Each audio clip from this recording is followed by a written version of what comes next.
6 April 2025 ভোপালের কাঁচা রাস্তার ধারে পড়েছিল এক মৃত ব্যক্তির দেহ।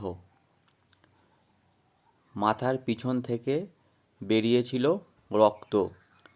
কেউ যেন ভারী বস্তু দিয়ে আঘাত করেছে। গ্রামের লোকজন দেখতেই হইচই পড়ে যায়। খবর দেয়া হয় পুলিশকে। সাদাসিধা নিপাট ভদ্রলোককে এমন নৃশংসভাবে কে মারল? পুলিশ তদন্ত নামতেই যে তথ্য সামনে এলো তাতে স্তম্ভিত পুরো গোটা গ্রাম। লজ্জায় চোখ নামাতে হলো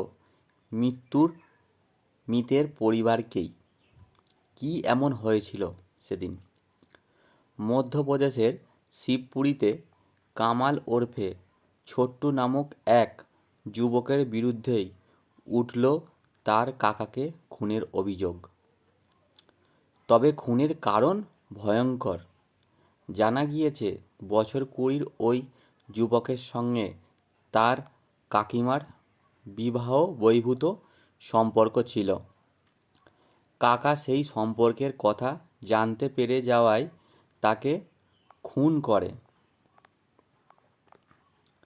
জানা গিয়েছে শিবপুরীর ইন্দোর এলাকায় কুতওয়ারা গ্রামের বাসিন্দা ওই যুবকের সঙ্গে তার কাকিমার বিবাহ বহির্ভূত সম্পর্ক গড়ে উঠেছিল।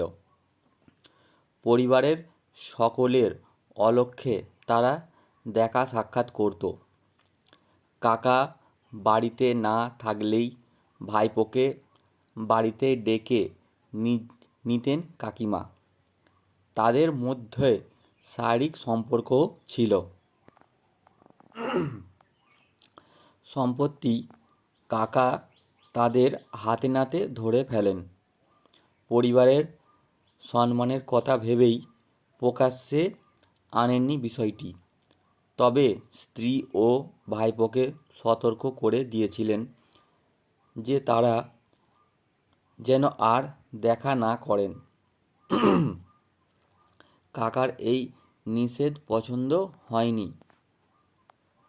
তাই কাকিমা ও ভাইপো মিলে পরিকল্পনা করে কাকাকে পথ থেকে সরিয়ে দেওয়ার।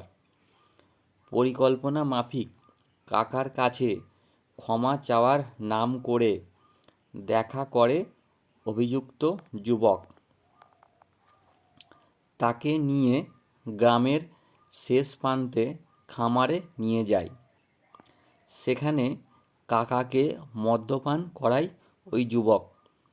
তারপর পিছন থেকে ওড়না জড়িয়ে শ্বাসরোধ করে, পাথর দিয়ে ক্রমাগত আঘাত করে মাথায়।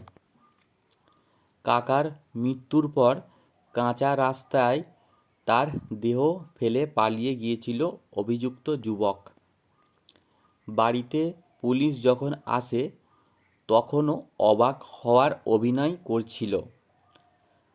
পুলিশকে বিভ্রান্ত করার জন্য অন্য গল্পও বলছিল। কিন্তু গ্রামের এক বাসিন্দাই তাকে কাকার সঙ্গে খামারের দিকে যেতে দেখে নেওয়ার পরিকল্পনায় ভেস্তে যায়। এরপর পুলিশ ওই যুবককে আটক করে এবং জেরা শুরু করে। প্রথমে মিথ্যা কথা বললেও পরে স্বীকার করে নেয়।